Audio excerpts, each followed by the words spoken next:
Oke, baik. Assalamualaikum warahmatullahi wabarakatuh. Perkenalkan, nama saya Narafendan Darmawan. Saya dari program studi ilmu komputer semester 8. Ya, kali ini saya buat video tentang bagaimana penerapan kriptografi end-to-end, SSL atau TLS dan PGP untuk aplikasi mahasiswa untuk memenuhi tugas etika dalam komputer. Oke, kita langsung aja ke dalam materinya. Di era digital saat ini, mahasiswa sangat bergantung pada teknologi dalam berbagai aktivitas akademik, mulai dari penggunaan e-learning management system atau disebut juga LMS, terus kemudian ada sistem informasi akademik hingga aplikasi komunikasi dan forum diskusi di komunitas. Nah, seiring meningkatnya penggunaan teknologi tersebut, muncul pula berbagai ancaman keamanan seperti penyadapan, peretasan, pencurian data. Untuk mengatasi masalah tersebut, digunakanlah sebuah teknologi kriptografi, yaitu ilmu yang bertujuan untuk menjaga kerahasiaan dan keamanan informasi. Nah, berbagai teknologi kriptografi yang umum digunakan saat ini adalah end-to-end encryption atau ETSU-II, SSL atau TLS, dan Pretty Good Privacy atau PGP. Namun di balik manfaatnya, teknologi ini juga menimbulkan dilema etika. Di satu sisi, kriptografi melindungi privasi pengguna, tapi di sisi lain, enkripsi sangat kuat dapat disalahgunakan untuk menyembunyikan aktivitas ilegal atau pelanggaran akademik. Nah, oleh karena itu, makalah ini membahas bagaimana penerapan kriptografi dapat ditinjau dari sudut pandang etika profesi. Nah, makalah ini memiliki beberapa rumusan masalah utama. Pertama, bagaimana prinsip etika profesi dan regulasi yang berkaitan dengan penggunaan kriptografi. Terus, yang kedua, bentuk penyalahgunaan apa yang dapat muncul dari penggunaan teknologi enkripsi yang kuat. Yang ketiga, bagaimana teori etika dapat digunakan untuk menganalisis konflik antara privacy dan akuntabilitas. Yang terakhir, ada dampak yang ditimbulkan terhadap mahasiswa maupun intuisi pendidikan. Nah, adapun masalah dari makalah ini adalah untuk mengidentifikasi potensi pelanggaran etika, mengkaji aspek hukum dan etika, menyusun rekomendasi penerapan kriptografi yang seimbang, serta meningkatkan kesadaran profesi mahasiswa di bidang teknologi informasi. Nah, dalam profesi teknologi informasi terdapat beberapa prinsip penting, yaitu integritas, tanggung jawab profesional, menghormati hak orang lain, melindungi privasi pengguna. Nah, saya sebagai pengembang tidak hanya dituntut untuk mampu membuat sistem yang aman, tapi juga harus mempertimbangkan dampak sosial dari teknologi yang dibuat. Terus selanjutnya dari kedua ada aspek hukum. Di Indonesia terdapat dua regulasi utama yang berkaitan dengan topik ini. Yang pertama adalah UU ITE yang mengatur aktivitas di ruang digital dan tindak pidana siber. Yang kedua adalah UU Perlindungan Data Pribadi atau UU PDP yang mewajibkan pengelolaan data untuk menjaga keamanan informasi pribadi pengguna. Dengan demikian, penggunaan kriptografi sebenarnya bukan hanya untuk kebutuhan teknis, tapi juga bagian dari kepatuhan hukum yang ada di Indonesia saat ini. Nah, teknologi kriptografi sendiri ada teknologi pertama. Oke, kita lanjut bahas ke penggunaan teknologi ETSU-I atau end-to-end encryption. Nah, pada sistem ini hanya pengirim dan penerima yang dapat membaca pesan, bahkan server penyedia layanan pun tidak dapat melihat komunikasi. Gimana sih cara ETSU-I atau end-to-end encryption ini dapat berjalan? Ya, sebenarnya kita dapat melihat end-to-end ini di secara simple. Itu di panggilan WhatsApp, panggilan video WhatsApp dan lain-lain. Itu terdapat tulisan end-to-end encryption. Nah, itu adalah bagian dari kriptografi, bagian dari logik kriptografi yang ada di sekitar kita. Nah, kita lanjut. Dua perspektif etika dalam kriptografi.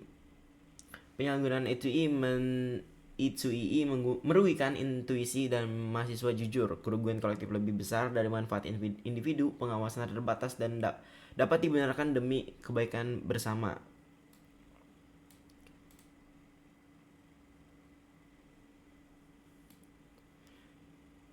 Nah, oke, selanjutnya ada teknologi kedua yang dibahas di video kali ini, yaitu adalah SSL atau TLS, digunakan untuk mengamankan komunikasi antara pengguna dan server.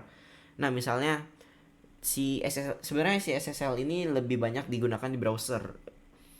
Yang seperti biasa kita lihat di browser itu perambannya atau si alamatnya itu ada HTTPS atau HTTPS itu sudah dilindungi SSL, dan developer juga wajib ketika membuat sebuah website atau membuat sebuah halaman itu sudah wajib untuk ada SSL-nya. Dan jika masih HTTP yang artinya non SSL itu tidak akan terbuka untuk si browsernya. Nah, yang ketiga adalah teknologi PGP atau Pretty Good Privacy. Oke, kita lihat di sini. Kita lihat di sini bagaimana penggunaannya. Untuk si tadi portal akademik dan e-learning itu SSL TLS. Nah, si PGP ini, teknologi PGP ini digunakan untuk mengamankan email, file, serta memberikan tanda tangan digital agar identitas pengirim dapat diverifikasi. Nah, seperti kunci publik dan privat, asimetris, itu lebih ke mengamankan sebuah file lah yang banyak digunakan di email dan lain-lain. Oke, kita lanjut ke analisis dari etikanya tersendiri. Bagaimana etikanya yang terdapat di kriptografi ini? Bagian utama dari makalah ini adalah analisis sebuah studi kasus. Diasumsikan kita asumsikan deh, sekelompok mahasiswa mengembangkan aplikasi chat kampus dengan teknologi end-to-end encryption yang sangat kuat. Nah, pada awalnya aplikasi tersebut memberikan manfaat besar, misalnya untuk melindungi privasi mahasiswa dan memfasilitasi pelaporan kasus sensitif secara aman. Namun seiring waktu, aplikasi tersebut mulai digunakan untuk kegiatan yang melanggar aturan seperti penjokian dan penyebaran bocoran soal ujian dan distribusi software bajakan. Ketika pihak kampus mencoba melakukan investigasi, pengembang aplikasi menolak karena sistem memang dirancang agar tidak dapat diakses oleh siapapun selain pengguna. Dari kasus tersebut muncul konflik antara privasi dan akuntabilitas. Ya, ini penyalahgunaan dari Itsui dalam beberapa stage. Bisa dilihat stage 1, stage 2, stage 3, stage 4, dan stage 5.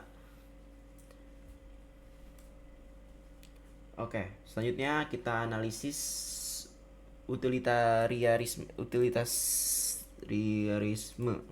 Nah, itulah.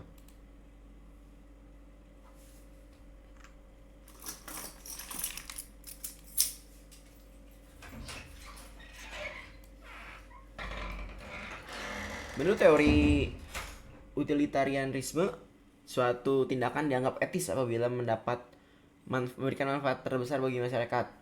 Pada awalnya, aplikasi tersebut memberikan manfaat positif, namun ketika lebih banyak digunakan untuk kecurangan akademik, dampak negatifnya menjadi lebih besar dibanding manfaatnya. Akibatnya, integritas pendidikan menurun dan kepercayaan penggunanya semakin berkurang. Karena itu, dari sudut pandang utilitarianisme, kondisi tersebut dianggap tidak etis. Lanjut ke adalah analisis deontologi.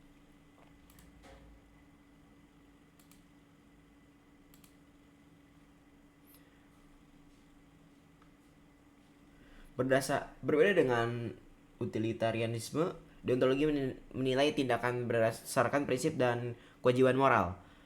Pengembang aplikasi memiliki kewajiban menjaga janji mereka untuk melindungi privasi pengguna. Dari perspektif ini, membuat backdoor atau celah akses khusus dianggap melanggar prinsip kepercayaan. Namun, muncul sebuah dilema baru karena pengembang juga memiliki kewajiban untuk tidak mendukung pelanggaran hukum yang ada.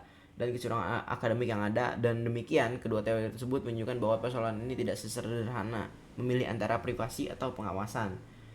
Nah, rekomendasi dari dua jenis perspektif tersebut, bagaimana sih caranya? Nah, berdasarkan tersebut, makalah ini memberikan beberapa rekomendasi untuk pihak pengembang dan pihak kampus untuk kedepannya. Pertama, tetap menerapkan teknologi enkripsi untuk melindungi pengguna. Yang kedua, menyediakan mekanisme pelaporan pelanggaran yang tidak merusak sistem enkripsi secara keseluruhan. Ketiga, membedakan jenis aplikasi yang memang memerlukan I2EE dengan aplikasi yang cukup menggunakan SSL atau TLS dan autentifikasi biasa.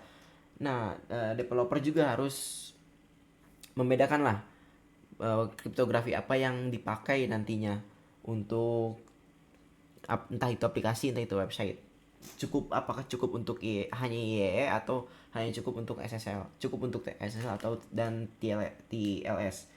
Nah, keempat, membuat kebijakan penggunaan yang jelas agar teknologi tidak dapat digunakan untuk memfasilitasi kecurangan atau tindakan ilegal lainnya.